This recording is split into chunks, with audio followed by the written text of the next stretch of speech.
Okay, I got to tell you that I'm kind of tired, and that made me very emotional, so we'll see where this goes. But I can't start off this sermon without this.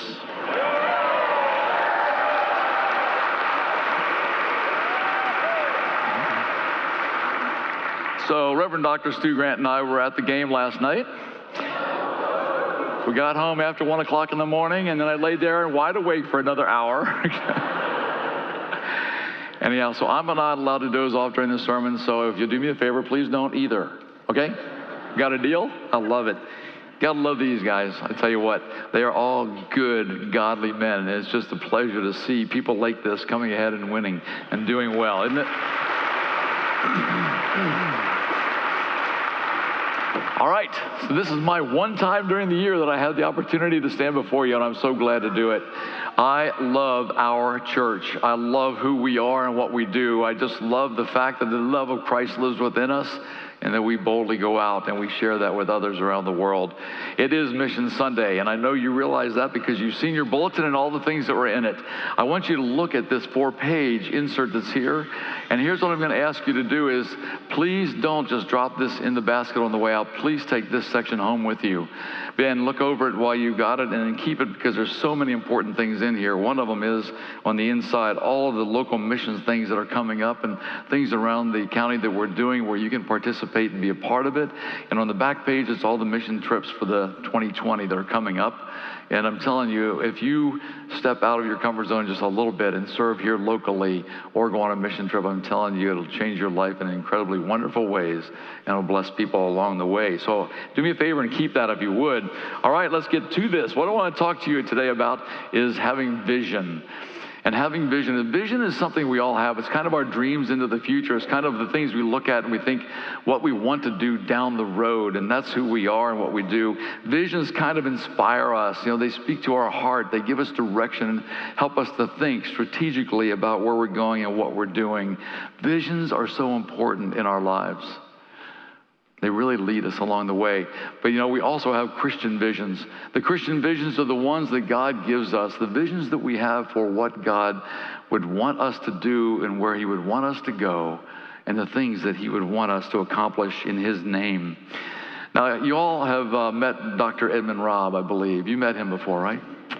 Well, I got to tell you what, Dr. Robb is one of the great visionaries of my life. I don't know of many people that cast a vision the way Dr. Robb does. And if you've been here a member of this church for a number of years, you have had him cast your vision to you, and you have caught the fire of his visions. And I love that. And he started with a small church over on Panther Creek Drive 41 years ago, in a little community called the Woodlands that hardly anyone lived in. And he started that church on 5 acres of land, and it grew. He cast the vision to his members for a church to grow. And then he cast the vision to sell that property and buy 35 acres, 7 times more than what we had already. And he cast the vision to the church to build this beautiful facility that we're in right now.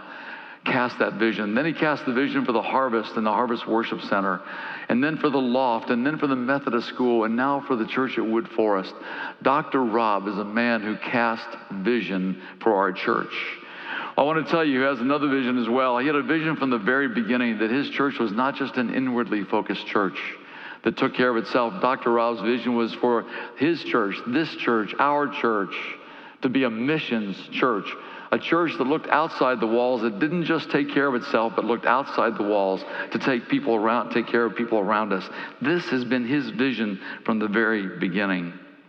You see, vision is so important. Without a vision, churches become stale and stagnant. They die. And if you have traveled to Europe, and many of you have, you realize as you walk around, you'll see many churches that either are tourist sites to visit where no one worships anymore, or they've been turned into restaurants or bars, or they've been torn down. Because when churches lose their vision, they stop to exist. They just dry up and don't exist anymore. But here's what I love about our church, about this church. We are a church that responds to visions. We are a church that steps out in faith. We are a church that looks beyond the what is to see the what could be. I love that about our church. But the visions of this church aren't just about buildings. They aren't just about growth and the number of people who come. The true visions of this church that we have are some visions that Dr. Rob and the leadership of our church gave us early on. And those are visions that you all know and you've heard so many times.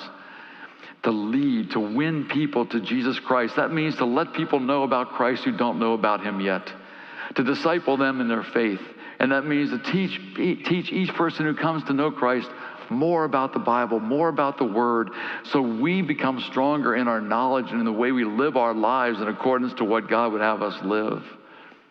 And to grow in our faith, and through our witness, that we can be a witness to others for them to come to know Christ. And the third thing is to help those in need. Win people to Jesus Christ, disciple them in their faith, and help those in need.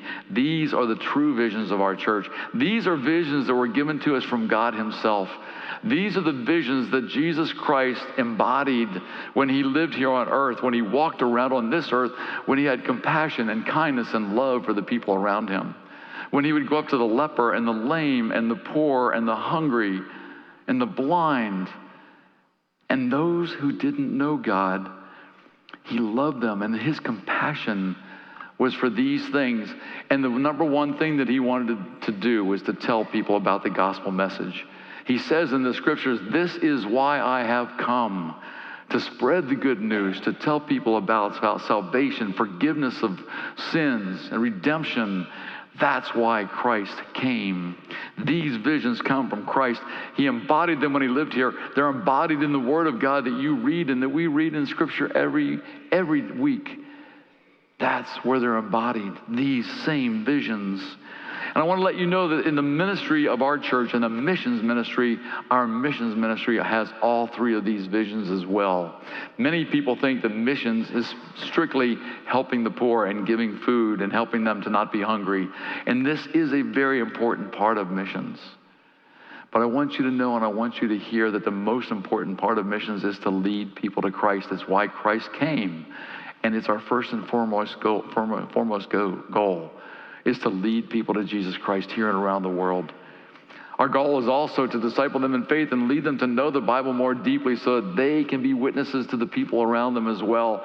And our goal in missions is to help those in need. We do all three because you see, we are a great commandment and a great commission church.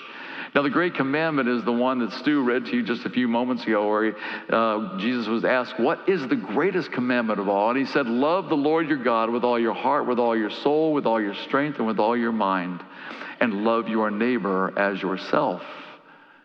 That's the great commandment, and we are a great commandment church. We're also a Great Commission church, and the Great Commission church is what Jesus said. The last thing he told his believers and disciples before he ascended into heaven, the last instruction he gave them was to go. He said, don't just sit here and take care of yourself. Go and tell people about the glory of God. Go and tell them the gospel message. Go and tell them about redemption, salvation, and forgiveness. Go to all the world, to every nation, and truly, I will be with you when you go, and baptize them in the name of the Father and the Son and the Holy Spirit. We are a great commandment and a great commission church. I love that about us. Now, in the scripture you just heard about the parable of the Good Samaritan, we know that story. We've heard it many times. We've lived it and we've heard it and we understand it. There's so much truth to it, and it's so relevant to today. It makes me sad that Jesus tells this parable because he knew it was so true of human nature, that here this man was beaten and robbed and was laying there dying. And two men of God, a priest and a Levite, both walked past him and ignored him and did nothing to help him. And then the Samaritan, who was looked down in society, the Samaritan came by and he took pity on the man and he took care of him and dressed his wounds and put him on his donkey and took him to the inn and took care of him. This parable of the Good Samaritan is so relevant to you today. And I'm here to tell you that there are people all around us and all over the world who need us to be the Good Samaritan for them. Some we see. Some are the homeless that we see under the bridges in I-45. Some are the foster children who are right here in our community, who are the orphans of America. But we call them foster children. There's so many around us that we see they're your neighbors who don't know Jesus Christ, who don't know the name of Christ, who don't worship him, who worship other things. They're the ones that we see around us. But I'm telling you, there's people all over the world that are out there that we know about. We don't have to physically see them to know they exist. They're there, and we know that. God is asking us to not pass them by. God is asking us to not allow them to suffer. These are the people who don't know Christ, and they're the people who are suffering physically. God is asking us, please, don't pass them by. Don't ignore them. The great vision of our church, the great vision of this church, your church, is to be a church that raises up new believers in our community and cultures all over the world. The great vision of our church is to be a church that raises up Christian leaders to grow and to carry the banner of Christianity into the 22nd century. Think about it. It's not about today. It's about where Christianity is and who's going to lead it. The great vision of our church is to be a church that sees suffering and chooses to do something about it. And the great vision of our church is to be a church that empowers the poor so that they can become self-sufficient and stand on their own feet while at the same time learning about Jesus Christ and coming to know him and to love him. To accomplish these visions, the missions ministry of this church is strategic in choosing the ministries that we support.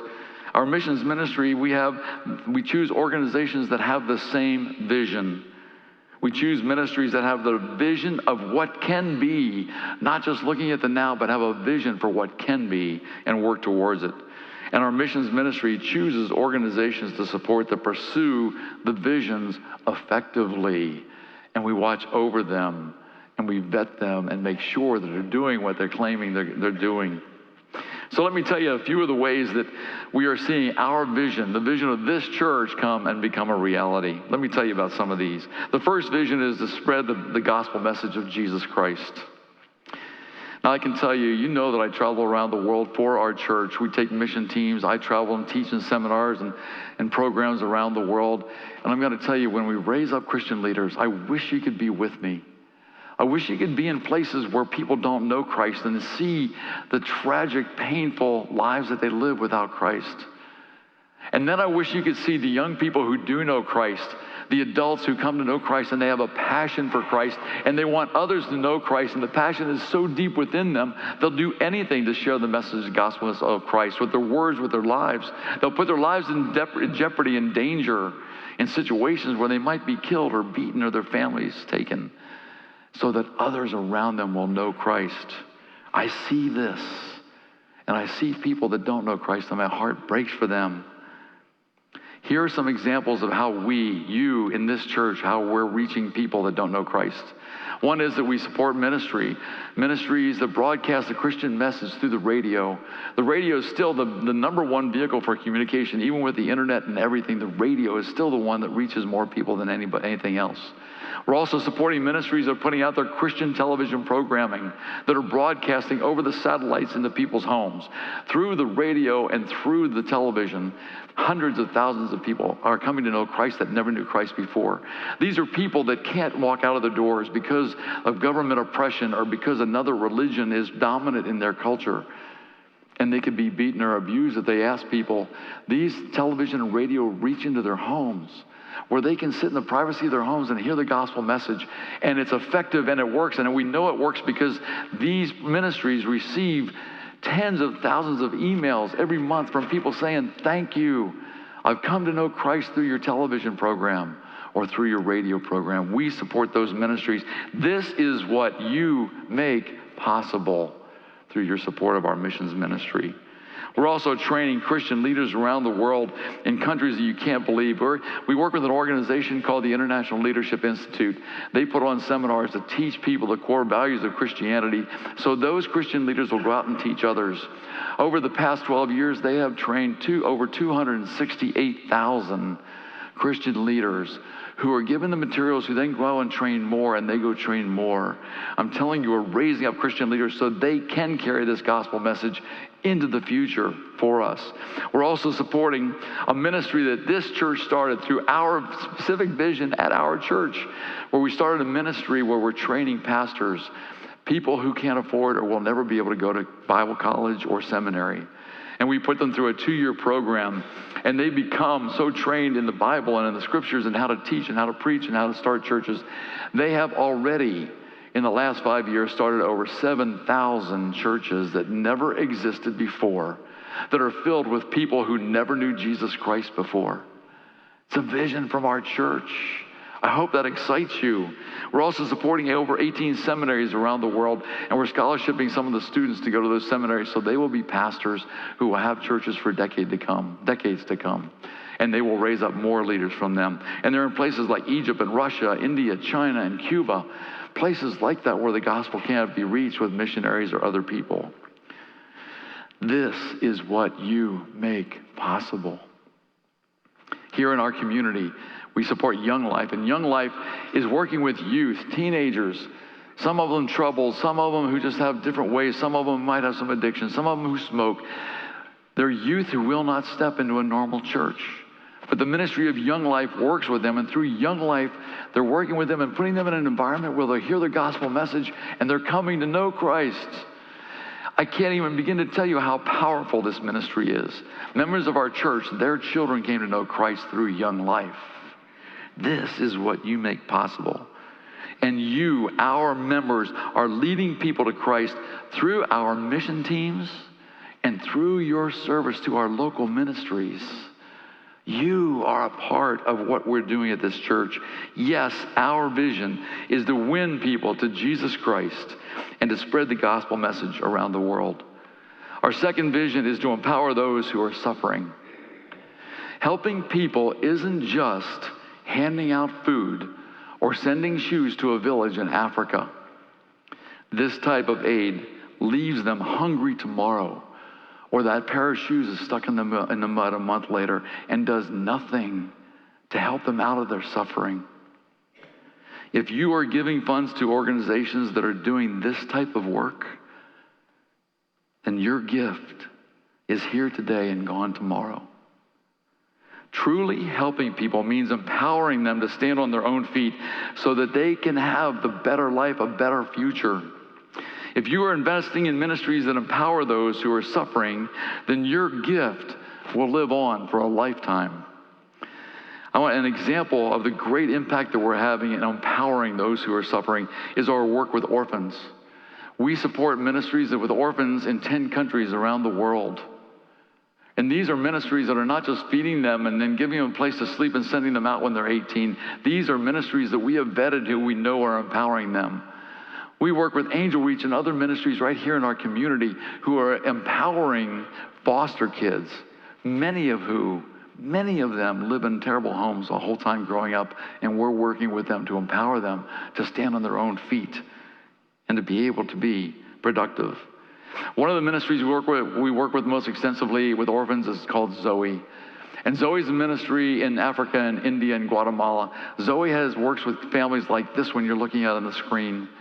This young girl was 14 when her parents both died of malaria. That's her brother and her sister. In these countries where these orphans are, the government, no one does anything to step in to help those who are orphaned like this family. They're left on their own. They have to survive on their own, and they have to make their own way. These kids are just kids. They don't know how to survive. They don't know what to do for their families. So Zoe comes alongside of them. This young lady just came into Zoe's program. We met her. She was so beaten down, so discouraged in life. She looked down. Her heart was breaking. She hardly spoke in a whisper. And she told us that she could only provide 2 meals a week for her brothers and sisters. And they weren't real meals. They were whatever she could beg for, or if they could steal some corn or a potato out of a field. And Zoe takes families like this family, and they partner them up with 20 or 30 other orphan families just like this one. And they bring them together, and Zoe's Christian staff works with them for 3 years in this community, the greater community. And they teach these kids how to survive. They teach them how to get their brothers and sisters in school. They teach them, these families all work together to build huts for each other to live in so that they have a safe place to live and to sleep. Zoe provides them with something like a chicken, and the chicken lays the eggs, and this family would sell the eggs. And Zoe teaches them to save some of that money, and then they buy 5 more chickens, and then 20 more chickens and sell the eggs. And then they buy 10 goats, and they milk the goats and sell the milk. And then they buy 40 goats, and then they buy 2 cows. Or they'll learn how to cut hair, or they'll learn how to do other things, raise bananas. Zoe empowers them and teaches them. So by the end of the 3 years, this young lady and all of them like her are standing tall, and they're looking you in the eye, and they're telling you all that they've accomplished, and they're educated, and they're working, and they know how to survive in life. This is what Zoe does. There are millions of children who are isolated and exploited due to extreme poverty. Zoe helps these young participants to move from the hopelessness of crushing poverty to become healthy and happy and self-sufficient. We support Zoe in Rwanda and Kenya. 3 years ago, we gave Zoe the funds to start in India, and now 10,000 kids, orphans in India, are being cared for by Zoe and empowered because of the vision of this church. And this year, we're starting Zoe in Tanzania. We will be giving them the funds to start in Tanzania. So far, Zoe, and through our support, they have helped 100,000 orphans to be productive. Yes, our vision is to empower those who are suffering. Our third vision is to love our neighbor. Jesus said, you just heard in the scripture, to love the Lord your God with all your heart, with all your soul, with all your mind, and with all your strength. And to love your neighbor, as yourself. One powerful example of this is a ministry that we work with in Honduras. Our mission team this past summer, we started a new ministry, and we went to the people who live in the city dump in the capital city of Tegucigalpa. I wish you could have been there with us, because when we drove in there, you can imagine what the city dump is like with mountains of garbage. The smell is horrendous. The vultures are all over the place, ripping open bags. The flies are more than you can count. It's a horrendous situation, and these people are living all the way around the city dump, and they spend every day that they're there going through these mountains of garbage, searching for anything that they can use to feed and to support their family. These people consider themselves to be the lowest people on earth that have no value, that no one cares about. They're just trying to survive. But when we showed up and walked among the garbage with them, and we asked them if we could pray for them, we asked them their stories, and we asked if we could pray for them, I'm telling you, at that moment, everything changed. Everything changed. The sadness that was in their eyes suddenly turned into joy. Their faces smiled, and the beauty within them came out. Suddenly, the love of Christ enters into their souls, and amazingly, we no longer sense the garbage that was around us, and we didn't. Honestly, once we were there 15 minutes, we totally forgot where we were because we were face to face with these people. Christ entered their souls, and amazingly, it replaced what we saw originally when we got there, with a peace that surpasses all understanding and a beauty that comes only when the Christ who loves them looked into their eyes. You see, at that moment, everything changed, because these were no longer the lowest people in the world. They were people who were being looked in the eye and told that God loves them. And I'm telling you, when that happened, everything changed. This is what you make possible through the missions ministry of our church. Another example of those God is asking us to help are the homeless. Now, we work with several ministries all in our county that are working with homeless people, not just to give them food, but to empower them, to lift them up, to give them the ability to be self-sufficient. One of those ministries is Compassion United. We've talked about them before, but I want to tell you about Compassion United. They work with the homeless to empower them. They have facilities around the county. They have a building, a small house for like 5 or 6 men to live in a group home. They have one for women. They have the Conroe House of Prayer. But I want to tell you about the vision that God has given Compassion United. The city of Conroe has given Compassion United 5 acres of land on Foster Drive because they believe in Compassion United. They believe in what they're doing to empower the homeless. Let me tell you about the plans that they've got. They have a plan to start what's going to be called Miracle City. And Miracle City is going to be an incredible ministry. This is the floor plan, what the drawing of what the plan, that 5 acres is going to look at like. And I want to tell you about this. In the middle, the large building in the middle is going to be the Conroe House of Prayer and the dining hall. This is where homeless people will be able to come for their needs for that day, whether it's food or clothing or medical care. This is where they're going to hear about Jesus Christ. This is where they're going to worship together, is in that dining hall. Then if you look on the right side, in the middle, there's 2 buildings there, 2 large buildings, the 3rd and 4th one up on the right side. This is going to be both freedom houses, which are going to be large group homes for men. Because you see, you can't take the homeless straight off the street and put them into an apartment. They have to transition through the culture to understand how to survive. This will be a group home for the men. On the left-hand side, top left-hand corner, will be the Hosanna houses, 2 large group homes for women who come out of homelessness. And there are more women and children who are homeless families than you could ever imagine. Below the Hosanna house on the left side will be the Joy House. The Joy House will be for women who are pregnant and homeless. And they'll come and live at Joy House where they will be loved and they will be given what they need, nutrition and what they need to have a healthy pregnancy so they can have a healthy baby. And during that time they'll be working with these mothers, the Compassion United staff, to help them to become sufficient on their own, to be able to be good mothers and to give them the knowledge they need. And if that's not possible, to help them to find good families for their babies to be adopted into. Then if you look on the bottom right-hand corner, those 2 buildings there, the large buildings, that will be there to teach them trades like auto mechanics and carpentry and welding, beauty supply, how to become a beautician, how to do things like court sonography. And this is where they're going to teach them where they can now get a trade and go find a job. And in the upper right-hand corner, all those little buildings, have you ever seen on HGTV the tiny houses? That's where these are going to be, because when they live in the group home for a while, when they're ready and start to have the ability to have a job, they'll move into the tiny homes. They'll have their own place, and they'll live in there, and they'll pay their bills, they'll cook their own meals, they'll live on their own. And from there, when they have that job, then they will be moved into an apartment where they can progress. Compassion United has a vision for Miracle City. It's one of the most incredible miracles I've ever seen because it doesn't exist anywhere else in the country, but it has the potential to be great. During the 2 days of Serve It Up, many of our church members are out there starting to clear the land that the city of Conroe gave them for Miracle City.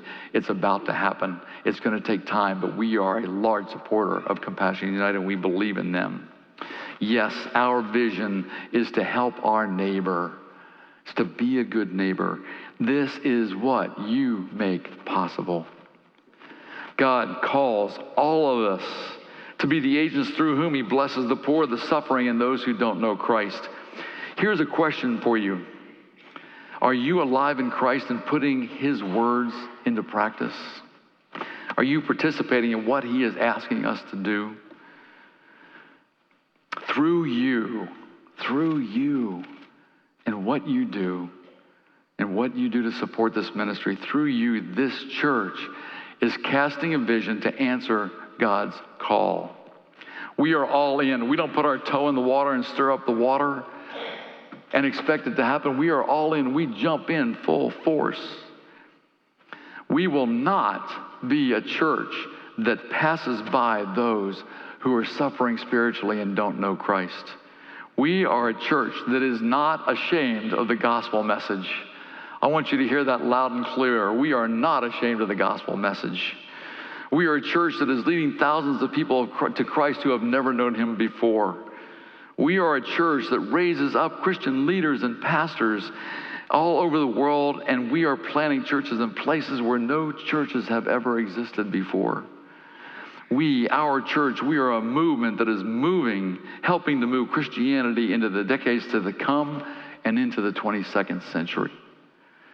And Second thing is, we are also not going to be a church that passes by those who are physically suffering. And we are not just going to give them a handout. We are a church that empowers them to become whole and productive and self-sufficient. We are a church that is a good neighbor to all of those around us, seen and unseen. And we are casting a vision to be the church that Jesus Christ has called us to be.